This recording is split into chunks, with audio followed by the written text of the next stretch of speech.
It's so hard to understand death. So hard to accept it and to believe in it.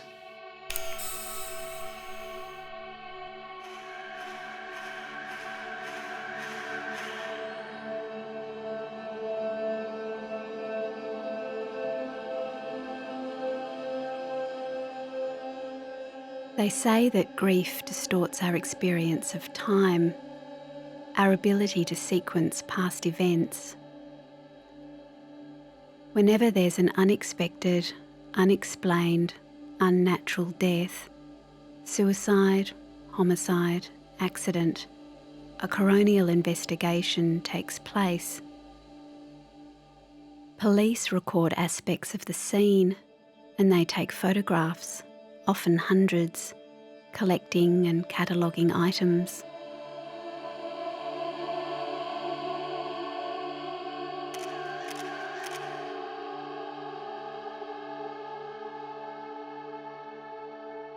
Our photographs serve a number of purposes, and one is just to show that general context, or the general location and the context of the items within it. It might be blood stain evidence, it might be some footwear impressions, hairs, fibres, paint, glass. Everything is forensic evidence.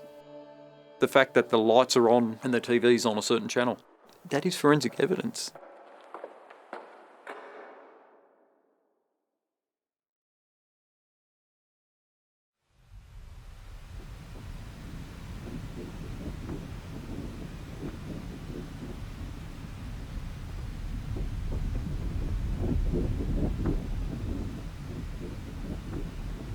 If an inquest is held, the coroner considers the evidence.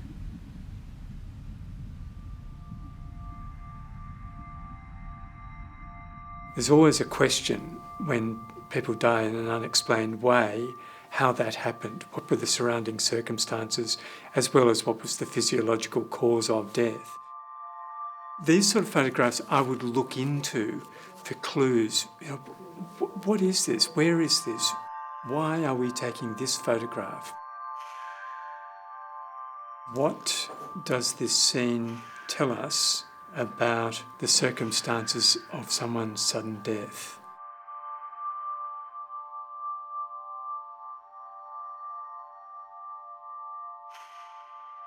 I've seen many photographs of people who died violently.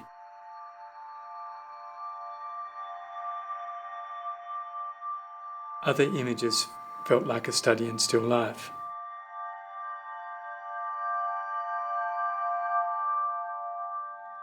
Once there is no longer an evidentiary need for them, all the photographs are archived.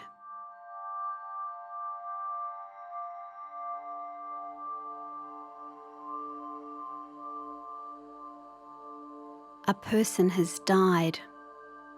Coronial and criminal processes have concluded, and the victim's husband, wife, son, daughter, parent is left with the aftermath.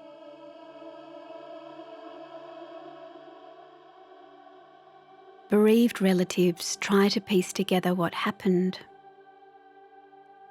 Sometimes they are overcome by remorse. They played no part in the events of the death, and yet they wonder if they could have somehow prevented it.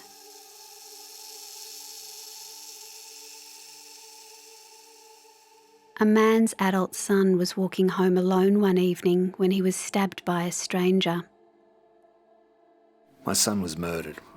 I always ask myself, what if I'd done something differently? Maybe he'd still be alive.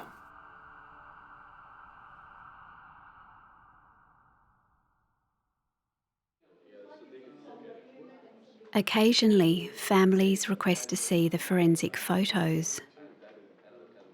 The images are the property of the investigators, so the victims' relatives apply to the coroner or the police to view them.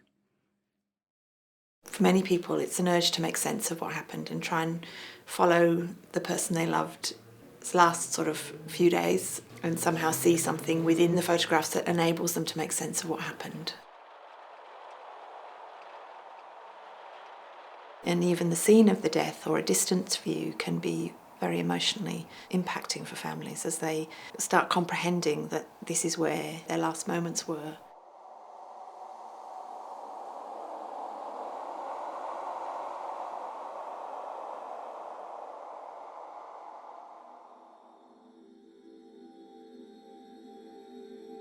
There's another reason for looking. The police photographs show us what was on the kitchen bench, in the hallway, in the backyard, on the street, and they show us what was missing. A woman's partner was violently attacked. Afterwards, she replayed his last moments in her mind like a film. It does sound very silly to say, but, because you think about it so much and your mind goes to the scene and tries to relive these experiences that aren't even yours. My wild imaginings made it almost seem that I had actually been at the crime scene, when in fact I hadn't been there. It's helpful to see just these bare facts.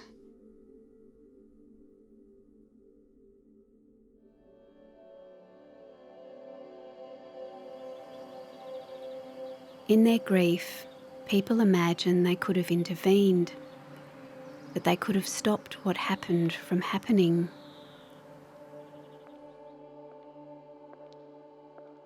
They are given the photographs and they search for themselves in the scenes. They study every corner of every frame. They look and they look, but no, they are not there. They were never there. What happened, happened. No need for self-blame, no cause for penance, for they learn they could not have done a thing.